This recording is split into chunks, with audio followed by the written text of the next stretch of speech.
먼 옛날 수도 한양의 번화가에 박진원이라는 권세 높은 대감이 살고 있었습니다. 그는 젊은 시절부터 권모술수의 비상한 재주를 보여 파죽지세로 높은 벼슬에 올랐습니다. 허나 그의 마음은 뱀처럼 차갑고 간사했으며 겉과 속이 달라 많은 이들이 뒤에서 손가락질을 하곤 했습니다. 흥, 어리석은 것들. 나의 뛰어남을 시기하는 게지.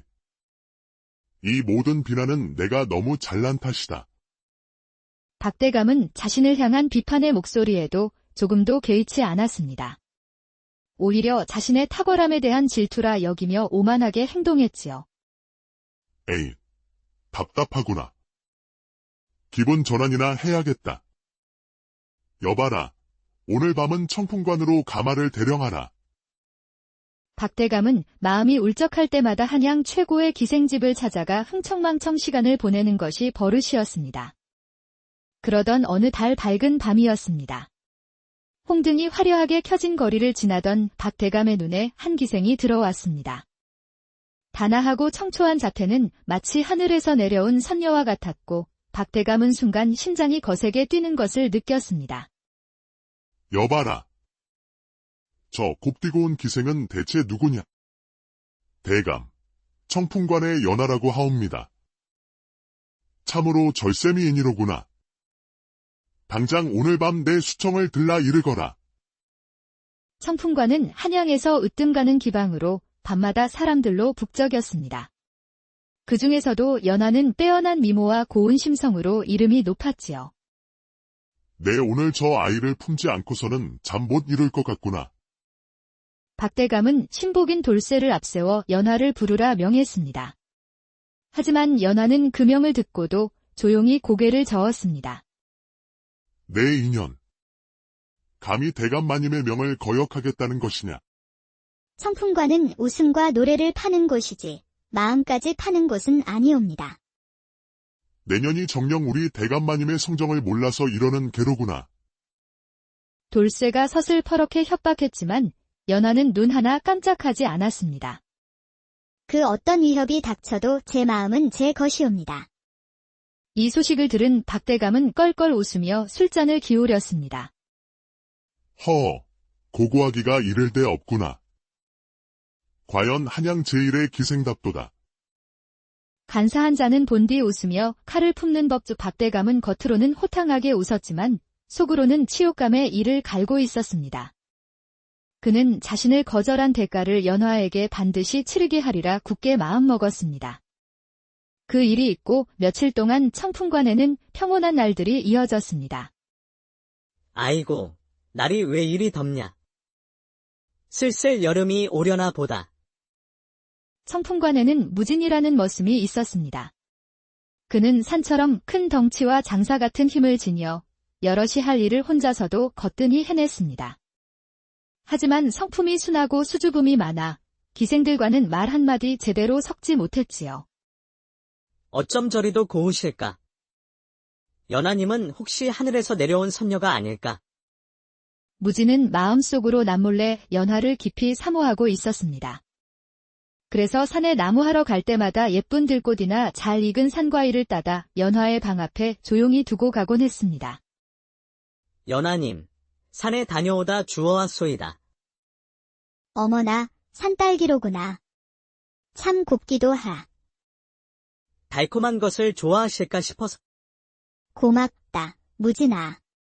내 마음처럼 참 달구나. 무진은 얼굴을 붉히며 그저 꾸벅 인사만 할 뿐이었습니다. 연하는 그런 무진의 순수한 마음을 언제나 고맙게 여겼지요. 그러던 어느 날 밤, 연하가 뒷마당에서 조용히 가야금을 뜯으며 노래를 연습하고 있었습니다. 그 청아한 소리가 밤하늘에 은은하게 울려 퍼졌습니다. 참으로 고운 소리구나. 어디서 나는 소리일까? 소리에 이끌린 무진은 자기도 모르게 발걸음을 옮겼습니다. 그곳에는 달빛을 받으며 가야금을 켜는 연화가 있었습니다. 무진은 넋을 잃고 그 아름다운 광경을 지켜보다가 그만 발밑에 나뭇가지를 밟고 말았습니다. 거기 누구신가요? 깜짝 놀란 연화가 소리치자 무진은 어쩔 줄 몰라 하며 모습을 드러냈습니다. 죄송합니다요. 연주가 너무 듣기 좋아서 그만. 무진의 수줍은 대답에 연하는 환하게 웃었습니다. 내 연주가 듣기 좋다면 밤새도록 들어도 좋다. 정말입니까요? 참으로 고맙습니다요.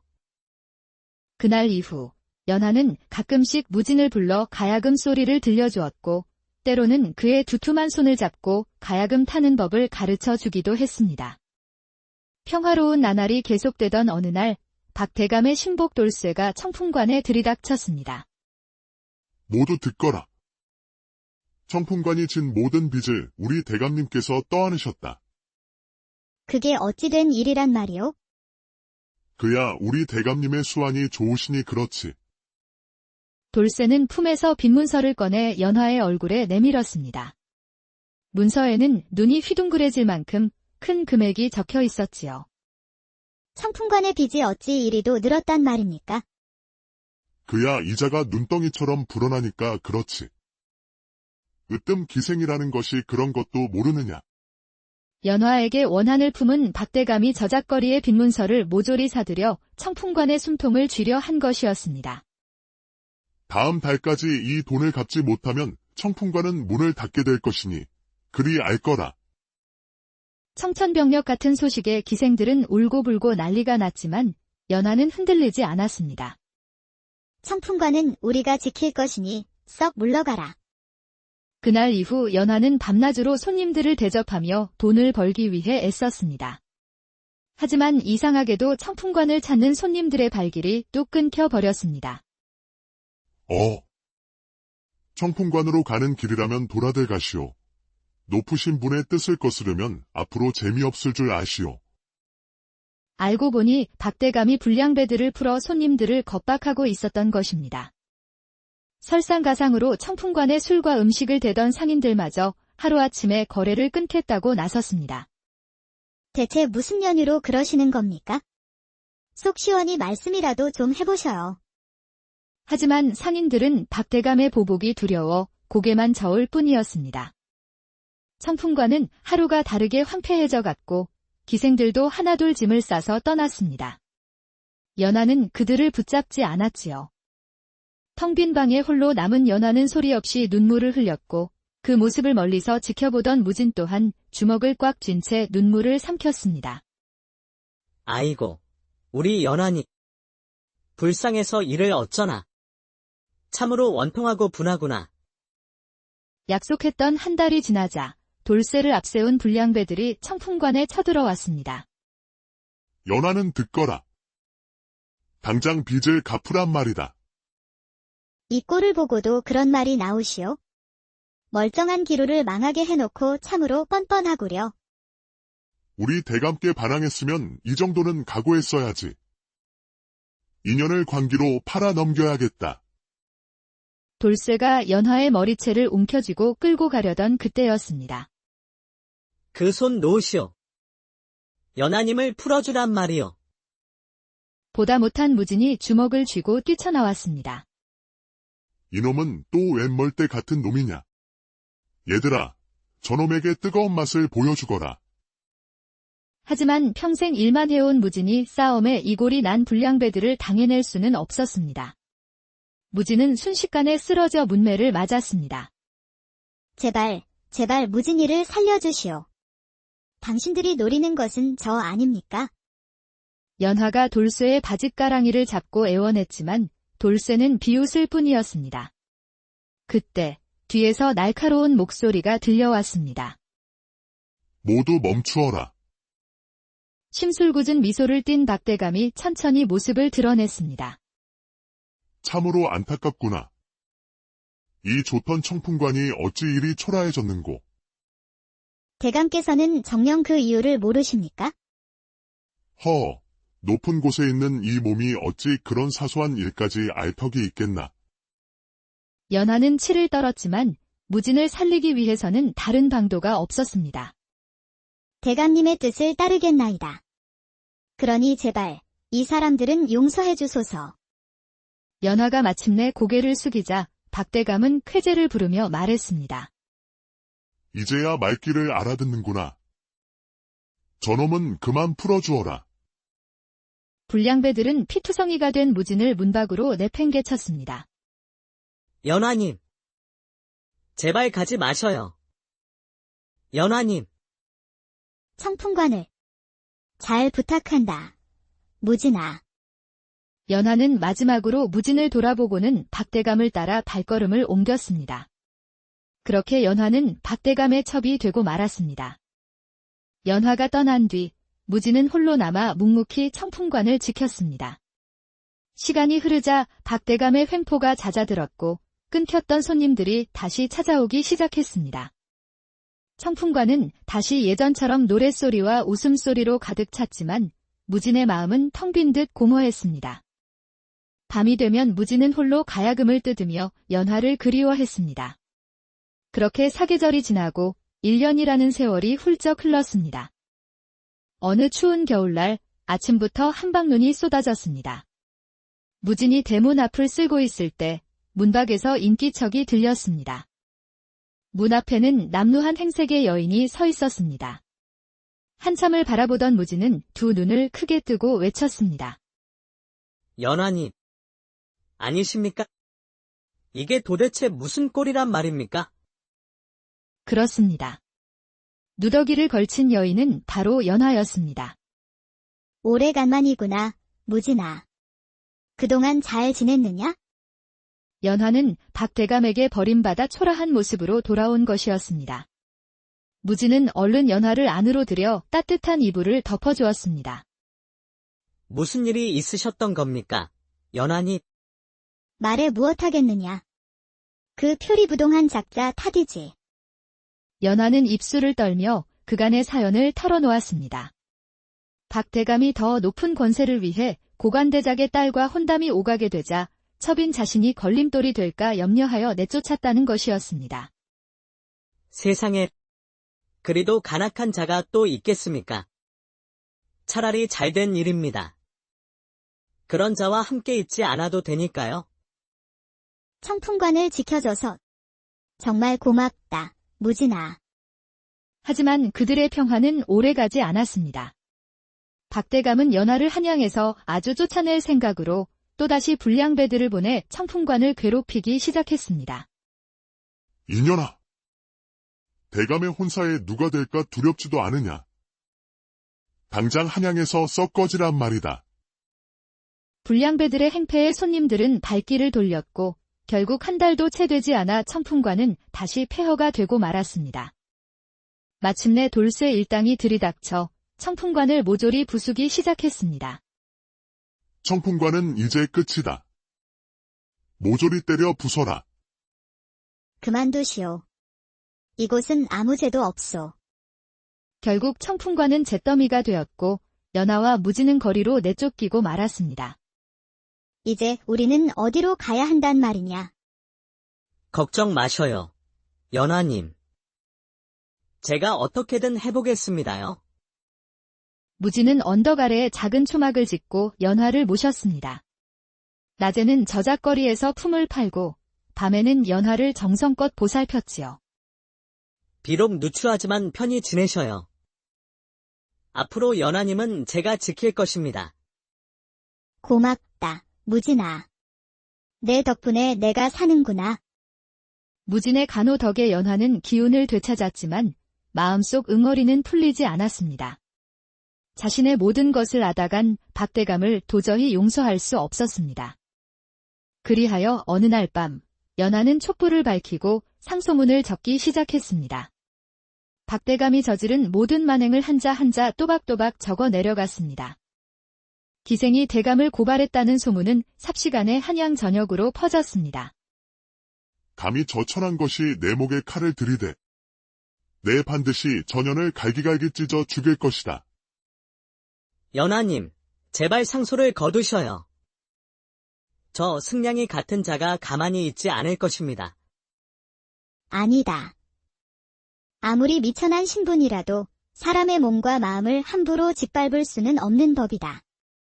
나는 반드시 그에게 죗값을 치르게 할 것이야. 마침내 재판날이 밝았습니다. 그러나 관아에서는 박대감에게 아무 죄가 없다는 판결을 내렸습니다. 나는 저 기생과 아무런 관계도 없느니라. 박대감이 미리 돈과 권력으로 모든 증인과 증거를 조작해 놓았던 것입니다. 오히려 박대감은 연하를 무고죄로 몰아세웠습니다. 누가 감히 대감을 모함하였느냐? 이건 법도 아니다. 세상에 이런 법이 어디 있어. 우리 대감께 반항하면 재미없다는 것이 바로 법이니라. 결국 연하는 대감을 능멸했다는 죄목으로 차디찬 옥에 갇히고 말았습니다. 연하는 옥중에서 매일같이 가혹한 신문을 당했습니다. 박대감 또한 직접 찾아와 죄를 고백하라며 그녀를 몰아붙였지요. 바른 대로 고하거라. 어디서 감히 대감을 모함하는 것이냐? 한편 무진은 이를 갈며 분노했습니다. 그는 남은 품삯을 모두 털어 옥졸에게 뇌물을 주고 간신히 연하를 만날 수 있었습니다. 내가 어찌 여기에 나를 만나다간 너까지 화를 입을 것이다. 이 마당에 그게 문제입니까요? 저는 반드시 복수를 하고 말 것입니다. 연하님, 저 간악한 대감에 대해 아는 것이 있다면 무엇이든 말씀해 주셔요. 제가 반드시 복수할 길을 찾고야 말겠습니다. 잠시 망설이던 연하는 무언가 떠오른 듯 무진의 귀에 무언가를 조심스럽게 속삭였습니다. 이야기를 들은 무진의 두 눈이 휘둥그레졌습니다. 이거라면 해볼 만하겠습니다요. 며칠 후 한양 저작거리에 기묘한 소문이 퍼졌습니다. 박 대감의 몸 중요 부위에 커다란 왕사마귀가 있다는 소문이었습니다. 아니 글쎄, 박대감 몸거시기에 커다란 사마귀가 있다지 뭐요. 허, 그게 정말인가? 기생 여럿이 봤다던데? 소문은 꼬리에 꼬리를 물고 퍼져나가 마침내 박대감의 귀에까지 들어갔고 혼담을 추진하던 집안에서도 불편한 기색을 내비쳤습니다. 당장 이 괴소문을 퍼뜨린 놈을 잡아오너라. 혼사가 깨질까 두려워진 박대감은 결국 연하를 끌어내 신문했습니다. 내년이 퍼뜨린 소문이 아니더냐? 옥에 갇힌 제가 무슨 수로 소문을 낸단 말이오? 사필귀정이라 하였으니 대감께서는 그저 받아들이셔야지요. 이 말에 이성을 잃은 박대감은 연하를 저작거리에서 처형하겠다고 선언했습니다. 이 몸에는 결코 사마귀 따위는 없다. 이 괴소문을 퍼뜨린 죄인을 오늘 일벌백계하겠노라. 군중들이 웅성거리며 비웃자 박대감은 더욱 펄펄 뛰었습니다. 그때 숨어있던 무진이 소리쳤습니다. 정말로 사마귀가 없습니까? 대감, 어디 한번 보여주시지요. 사람들이 웃고 떠들며 외치자 박대감의 얼굴은 시뻘겋게 달아올랐습니다. 이놈들아! 사마귀 같은 것은 없다. 없다니까. 저놈을 당장 잡아라. 박대감이 무진을 발견하고 돌쇠 패거리를 보냈지만 무진은 요리조리 골목길을 누비며 그들을 따돌렸습니다. 그리고는 슬그머니 박대감의 등 뒤로 다가갔습니다. 무진은 품속에서 몰래 숨겨온 낚싯대를 꺼내 그 바늘로 박대감의 바지를 정확히 걸어챘습니다. 아니, 이게 뭐야? 무진이 낚싯줄을 힘껏 잡아당기자 박대감의 바지가 스르르 내려갔습니다. 사람들은 그 꼴을 보고 일제히 폭소를 터뜨렸습니다. 화가 머리끝까지 치민 박대감이 고함을 지르려는 순간 무진이 최후의 일격을 날렸습니다. 이제 끝장이요, 대감.